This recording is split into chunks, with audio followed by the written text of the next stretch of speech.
Declare કરવાનું રહે છે. પરંતુ જ્યારે ડિવિડન્ડ ચૂકવણીમાં નિયંત્રિત કરતા પરિબળો, એટલે એવું બની શકે કે કંપનીના ડિરેક્ટરો અને સંચાલકો જે છે એ વધુ ડિવિડન્ડ ચૂકવવા માગતા હોય, ઘણી વખત શેરહોલ્ડરોની અપેક્ષા મુજબ પણ એ ડિવિડન્ડ ચૂકવવા માગતા હોય, પરંતુ ઘણા બધા એવા પરિબળો છે જે એને ધ્યાનમાં લઈને ડિવિડન્ડ નક્કી કરવું પડે છે. એ આપણે સમજીએ કે ડિવિડન્ડની વહેંચણીથી કંપનીની આર્થિક સ્થિતિ, શેરહોલ્ડરો, સમાજ, અનેક પક્ષકારો અને તેની થતી અસર હોવાથી દરેક દેશમાં ડિવિડન્ડ પર અનેક કાનૂની નિયંત્રણો મૂકવામાં આવે છે અને ભારતમાં પણ કંપની ધારા દ્વારા અનેક બાબતો પર નિયંત્રણો મૂકવામાં આવે છે. હવે કયા સાધનોમાંથી ડિવિડન્ડ ડિક્લેર થઈ શકે છે, જાહેર કરી શકાય છે? એક તો છે ઘસારો બાદ કર્યા પછી જે નફો બાકી રહે તે. બીજું છે ઘસારો બાદ કર્યા પછી પાછલા વર્ષના કોઈપણ વર્ષના નહીં વહેંચાયેલા નફામાંથી. અને ત્રીજું પણ આપણે કહી શકીએ કે રાજ્ય સરકાર કે મધ્ય સરકારે અમુક ડિવિડન્ડની બાંયધરી આપી હોય તો સરકારે પૂરા પડેલા નાણાંમાંથી પણ એ ડિવિડન્ડ ચૂકવી શકે. હવે આપણે એક ફેક્ટર્સ જોઈએ કે કયા કયા ફેક્ટર્સ છે કે જે ડિવિડન્ડની ચૂકવણીને નિયંત્રણ કરી શકે છે. તો એમાંનું પહેલું છે કે ભારતમાં કંપની ધારા અને અન્ય કાનૂની નિયંત્રણોને ધ્યાનમાં લઈને ડિવિડન્ડ જાહેર કરી શકાય છે. અન્ય કાનૂની નિયંત્રણો એ કંપની દ્વારા, જે હમણાં જ થોડી વાર પહેલાં જ આપણે ડિસ્કસ કર્યું કે જ્યારે પણ ડિવિડન્ડ માટે નફાની ગણતરી કરવાની હોય છે ત્યારે તે નફો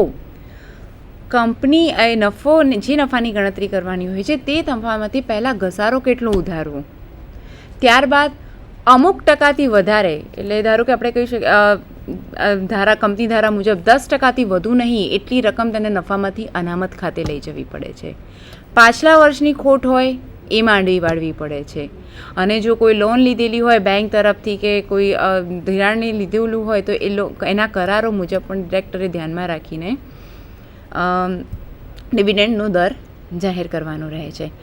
ત્યાર પછી નેક્સ્ટ પોઈન્ટ છે કે ડિવિડન્ડ આપે ત્યારે અને ત્યારબાદ કંપની પાસે પૂરતી રોકડ હોવી જરૂરી છે. જ્યારે પણ કંપની ડિવિડન્ડ આપે ત્યારે જનરલી આપણે જોઈ ચૂક્યા છીએ કે ડિવિડન્ડની જે વહેંચણી છે એ રોકડ સ્વરૂપે કરવામાં આવતી હોય છે. તો જ્યારે પણ કંપનીને ડિવિડન્ડની વહેંચણી કરવાની હોય છે ત્યારે કંપની ડિવિડન્ડની ચૂકવણી કરે ત્યારે કંપની પાસે પૂરતી રોકડ છે કે નહીં એનું એને ધ્યાન રાખવાનું રહે છે. જો કંપની સારો એવો નફો કરતી હોય તો એ કેસમાં કંપનીએ સારું એવું અનામત ભંડોળ પણ ઊભું કંપનીએ મોટાભાગની કમાણી એની ધંધામાં પુનઃ રોકાણ કરવી જોઈએ અને સારું એવું અનામત ભંડોળ પણ ઊભું કરવું જોઈએ. અને જો તે અનામત ભંડોળનો ઉપયોગ એ મંદીના સમયમાં કે ત્યાર પછી આપણે કહી શકીએ કે જ્યારે પણ કંપનીમાં નફાકારક પરિસ્થિતિ ના હોય ત્યારે એ અનામત ભંડોળનો ઉપયોગ કરીને પણ ડિવિડન્ડનો દર જાળવી રાખી શકે છે. એટલે આપણે બીજા શબ્દોમાં એમ પણ કહી શકીએ કે જ્યારે પણ કંપની ડિવિડન્ડ આપે ત્યારે તેની તરલતાની અસર શું છે, કરલતાની અસર અથવા તો કાર્યશીલ મૂડીની અસર શું છે, પરિસ્થિતિ શું છે તે તેને ધ્યાનમાં રાખવી પડે. ઘણી વખત એવું બની શકે છે કે ડિરેક્ટરો પાસે પૂરતા એવા પ્રમાણમાં નફો છે પરંતુ રોકડની સગવડ સારી એવી નથી, કાર્યશીલ મૂડીની અછત છે, રોકડની તંગી છે.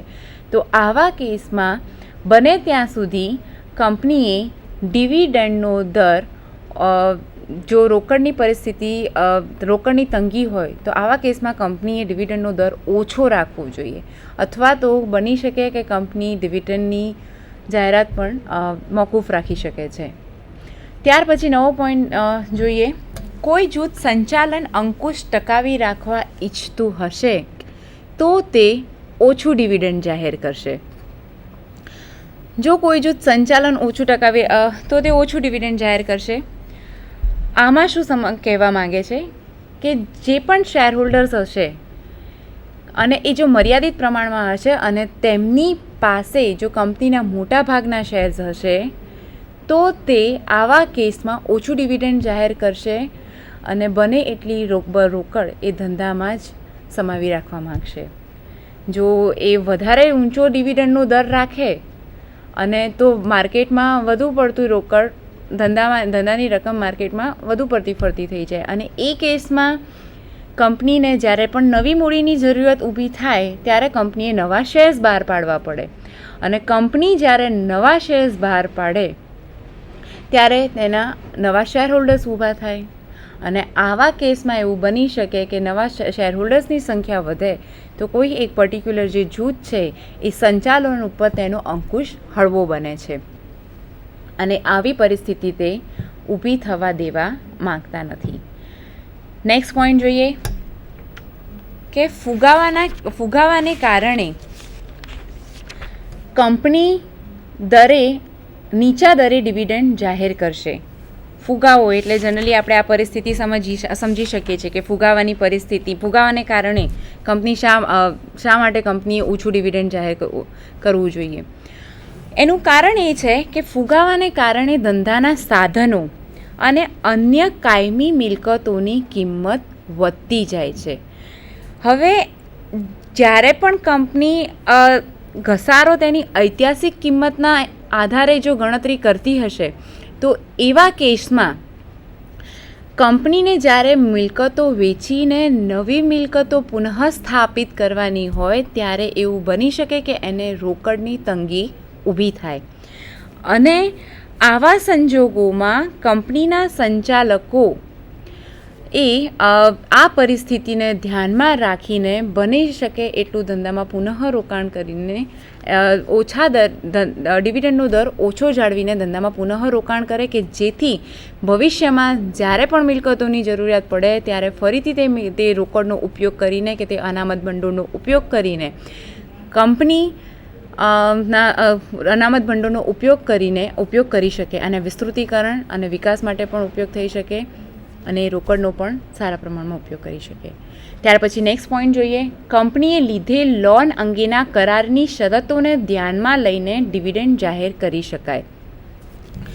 કંપનીએ લીધેલ લોન અંગેના કરાર અને શરતોને ધ્યાનમાં લઈને ડિવિડન્ડ જાહેર કરી શકાય. આ પોઈન્ટ આપણે આગળ પણ ડિસ્કસ કરી ચૂક્યા છીએ કે એવું બની શકે કે કંપનીએ જેની પાસેથી લોન લીધી હોય એના નીતિ નિયમો શું છે ને એની સાથે શું કરાર થયેલા છે એ કરારને ધ્યાનમાં રાખીને જ કંપનીએ ડિવિડન્ડ નક્કી કરવાનું રહે છે. ધારો કે એક્ઝામ્પલ તરીકે કહી શકીએ કે બેંક પાસેથી જો કંપનીએ ધિરાણ લીધેલું હોય તો બેંકે જો એવી શરત મૂકી હોય કે એવો કરાર હોય કંપની સાથે એનો કે કંપનીએ બને એટલી વધારેમાં વધારે એનો ગુણોત્તર જે છે એ 1.6 જેમથી 1 જેમ તો રાખવો જ પડે. એના સિવાય કંપની ડિવિડન્ડ જાહેર કરી શકે નહીં. બીજા શબ્દોમાં એમ પણ કહીએ કે જ્યારે ડિબેન્ચર બહાર પાડવાના હોય ત્યારે અમુક રકમ ડિબેન્ચર પરત નિધિ તરફ પણ લઈ જવા અનામત રાખવી જોઈએ છે. તો આવા કેસમાં એવું બની શકે કે જો કંપની પાસે વધુ સારી એવી સગવડ હોઈ શકે અને તો વધુ સારી એવી સગવડ હોઈ શકે, નફો સારા પ્રમાણમાં હોય અને જો ડિરેક્ટરો ઈચ્છતા હોય છતાં પણ કંપની બને એટલું ઓછું ડિવિડન્ડ એ કરારોને ધ્યાનમાં રાખીને જાહેર કરે છે. નેક્સ્ટ પોઈન્ટ જોઈએ. સારી શાખ ધરાવનાર કંપની ઊંચા દરે ડિવિડન્ડ જાહેર કરી શકે છે. સારી શાખ ધરાવનાર કંપની એટલે કે જેની પ્રતિષ્ઠા વધારે હોય કંપનીની એવી કંપનીઓ શું કરશે કે બજારમાંથી જ્યારે પણ એમને રોકાણ મંગાવવાનું હશે ત્યારે એ આસાની અને જ્યારે પણ નવી મૂડી બહાર મોકલી શકશે એ નવી મૂડીનો ઉપયોગ એ આસાનીથી એ નવા શેર્સ બહાર પાડી શકે છે અને એ નવી મૂડી આસાનીથી એ શેર્સ બહાર પાડીને મેળવી શકે છે. હવે આ કેસમાં રોકાણોની તક કે આપણે કહી શકીએ કે જે કંપનીને જ્યારે બી જરૂર પડે ત્યારે તે મૂડી બજારમાંથી સહેલાઈથી નાણાં પણ ઊભા કરી શકે અને ડિવિડન્ડ પણ જાહેર કરી શકે છે. કારણ કે વધુ ડિવિડન્ડ ચૂકવ્યા પછી જરૂર પડે તો કંપની નવા શેર બહાર પાડીને નાણાં ઊભા કરી શકે છે અને જૂની પ્રતિષ્ઠિત કંપનીઓ પણ મૂડી બજારમાં સારી શાખ હોય તો ઊંચા દરે ડિવિડન્ડ આપી શકે છે અને નાની કંપનીઓ આવી સરળતાથી નથી કરી શકતી. તો કંપનીની શાખ શું છે બજારમાં એનો પણ ડિવિડન્ડનો દર નક્કી કરવામાં વધુ મહત્ત્વનો ફાળો છે. ત્યાર પછી આપણે એક લાસ્ટ પોઈન્ટ જોઈએ કે કંપની પાસે રોકાણોની વધારાની તક હશે તો તેની નીચા દરે ડિવિડન્ડ જાહેર કરાશે. કંપની જ્યારે વધારાના નાણાંના રોકાણ માટે પૂરતી તકો હોય અને તે રોકાણ પર તે ઊંચા દરે કમાણી કરી શકતી હોય તો તેણે નીચા દરે ડિવિડન્ડ આપી વધુને વધુ આવક મેળવવા કોશિશ કરવી જોઈએ. અને ખાસ કરીને વિકાસમાન કંપનીઓ માટે આવી તકો રહેલી છે. પરંતુ જો કંપની પાસે નાણાં રોકાણની વધારાની તકો ન હોય તો તેણે વધુને વધુ નફો ડિવિડન્ડ તરીકે વહેંચવો જોઈએ. અને જો તેમ નહીં કરે તો વધારાની નફાની રકમ તેણે કોઈ નીચા વ્યાજવાળી જામીનગીરીમાં રોકવી પડે, જેના પર વળતર ખૂબ ઓછું મળે. પરિણામે તેની નફાકારકતા પણ ઘટે અને શેર હોલ્ડરોની સંપત્તિ પણ ઘટે. આ રીતે વિવિધ પરિબળો જે છે જે ડિવિડન્ડની ચૂકવણીને નિયંત્રિત બનાવે છે, અને આ પરિબળોને ધ્યાનમાં લઈને કંપનીએ તેની ડિવિડન્ડ નીતિ જાહેર કરવી જોઈએ. હવે એક બીજું આના સાથે છે કે ડિવિડન્ડની વિવિધ પ્રકારની નીતિઓ છે. એ વિવિધ પ્રકારની નીતિમાંથી આપણે એક નીતિ જે મહત્ત્વની છે એ સમજી લઈએ, જે છે સ્થિર ડિવિડન્ડ નીતિ.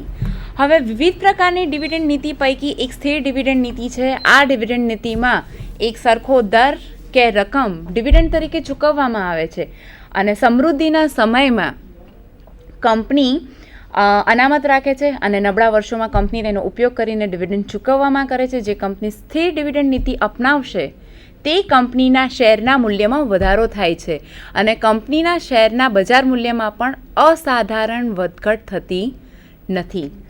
આ આપણે હતી આનો ઓવરઓલ આઈડિયા કે સ્થિર ડિવિડન્ડ નીતિ શું છે. હવે આપણે સમજીએ કે એનો અર્થ શું છે. તો નિયમિત રીતે સ્થિર ડિવિડન્ડ ચૂકવવાની નીતિ કંપનીઓ માટે હિતાવહ ગણાય છે. શેર હોલ્ડરો પણ આ નીતિ પસંદ કરે છે, કારણ કે તેથી તેમના શેરની કિંમતમાં ખાસ કરીને ફેરફાર થતા નથી. અને દર વર્ષે જો નિયમિત રીતે ડિવિડન્ડ ચૂકવતા રહેવું એટલે સ્થિર ડિવિડન્ડ નીતિ, અને પછી તે ડિવિડન્ડની રકમ કે ડિવિડન્ડનો દર ગમે તે હોય. અને ડિવિડન્ડ નીતિના 4 અર્થ છે જે આપણે વન બાય વન સમજી લઈએ. કે શેર દીઠ નિયત રકમનું ડિવિડન્ડ કેટલું છે. ફર્સ્ટ છે કે ચોખ્ખી રકમની નિયત ટકાવારી.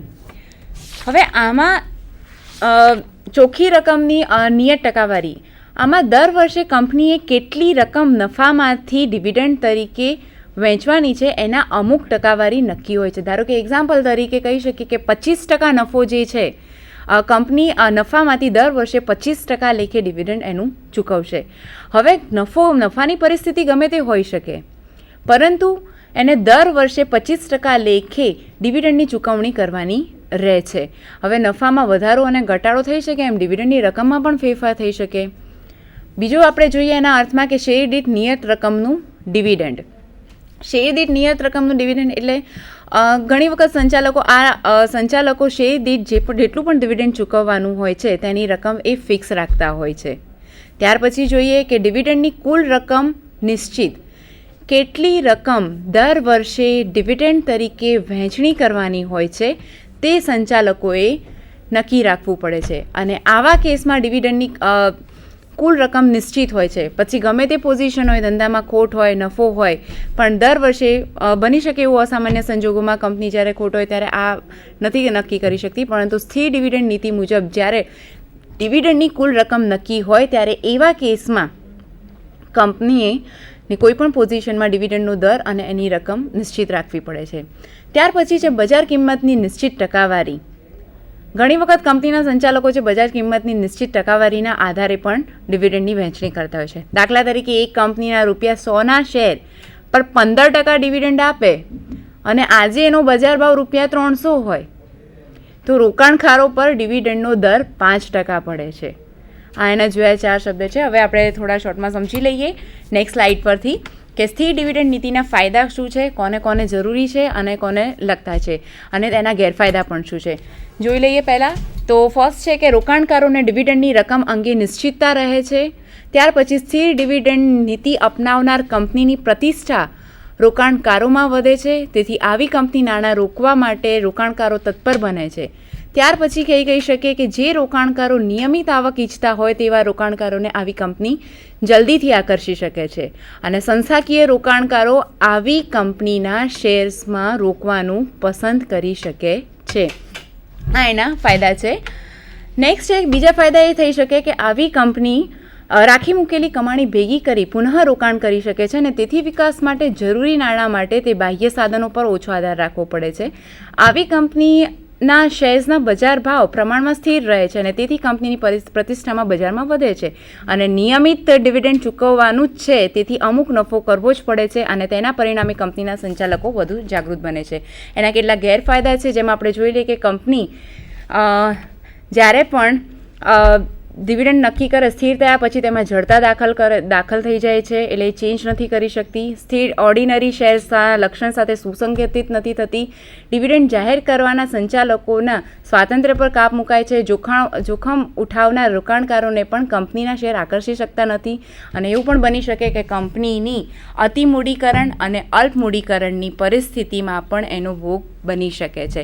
તો આ બધું જે હતું કે કંપનીએ સ્થિર ડિવિડન્ડ નીતિ કેવી રીતે કઈ રીતે કયા સંજોગોમાં અપનાવી શકાય, કેટલા વર્ષોમાં કયા પ્રમાણમાં ડિવિડન્ડ કેવી રીતે જાહેર કરવું, એના કોને ડિવિડન્ડનું મહત્ત્વ દર્શાવી શકે છે અને એ પણ આપણે કહી શકીએ કે કયા કયા પરિબળો છે જે પરિબળોને ધ્યાનમાં રાખીને કવિએ સ્થિર ડિવિડન્ડ નીતિ કે બીજી જે નીતિ છે કે ઉદાર ડિવિડન્ડ નીતિ અપનાવી કે અસ્થિર કે અસામાન્ય ડિવિડન્ડ નીતિ અપનાવી, જેવી પણ પરિસ્થિતિ કંપનીની હોય એ પરિસ્થિતિના આધારે કંપની એની ડિવિડન્ડ નીતિ નક્કી કરી શકે છે. Thank you.